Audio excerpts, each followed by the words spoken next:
Okay, we have a gate here that we wanted to put a latch on. So I went to my old Uncle Hubert's, had a latch like this for about 50 years, and it looks like that. It's just two rings mounted to a bracket, and the result is the gate will not open. The gate is latched shut.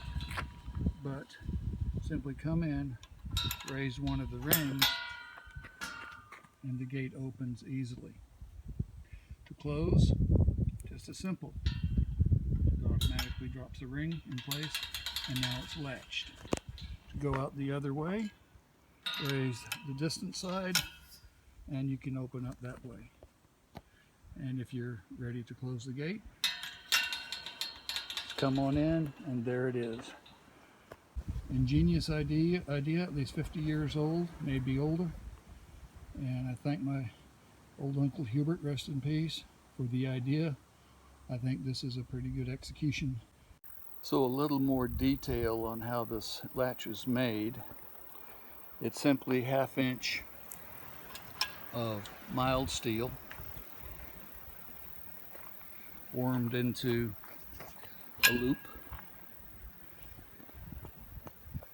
This centerpiece here is not absolutely required, but strongly recommended for additional rigidity.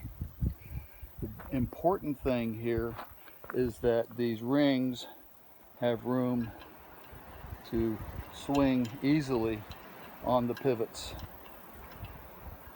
So there's quite a bit of room on the inside of these rings, and at the outside of the ring, when you come down, the outside of the ring is actually banging into the bracket a little bit.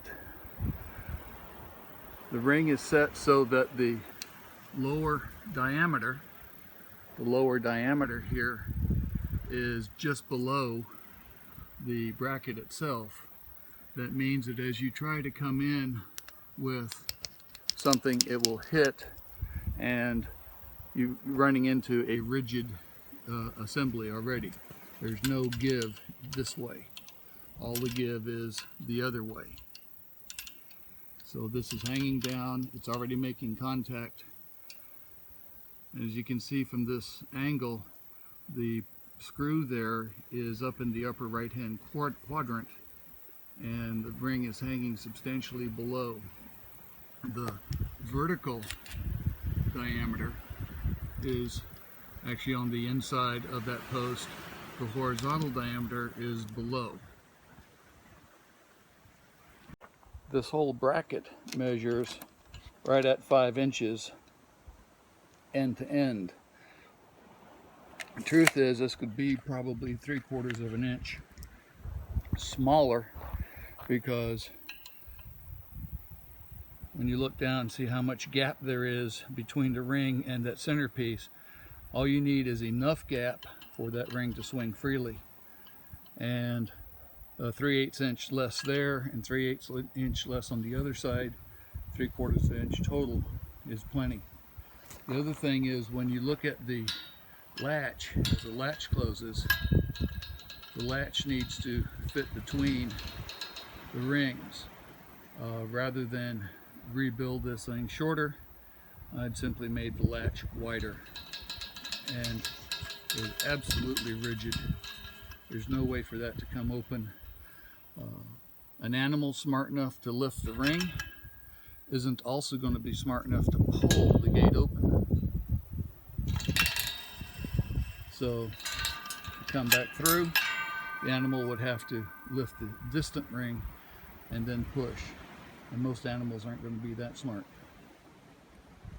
So again, our thanks to Uncle Hubert and his engineering skills. As I said, this is at least 50 years old as a design, maybe older, and I'm simply borrowing from his heritage.